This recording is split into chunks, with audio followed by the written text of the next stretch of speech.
হ্যাঁ বন্ধুরা, দেখো আজকে আমি হঠাৎ করে রাস্তার পাশে দাঁড়াইলাম। দেখতেছি রাস্তার দুনো পাশে রোড একবারে ফাঁকা হয়ে আছে, কোনো গাড়ি ঘোড়া নাই। সবসময় কিন্তু থাকে না, হঠাৎ করে রাস্তাটা খুব নিরিবিলি হয়ে গেছে, গাড়ি ঘোড়া চলতেছে না।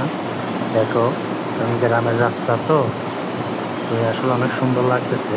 দেখো, যখন গাড়ি চলে তখন দুনো পাশে অনেক শব্দ হয়, ঠিক আছে। সেই জন্য আমি ভিডিওটা করলাম আর কি। কেমন লাগে তোমরা কমেন্টে জানাবে।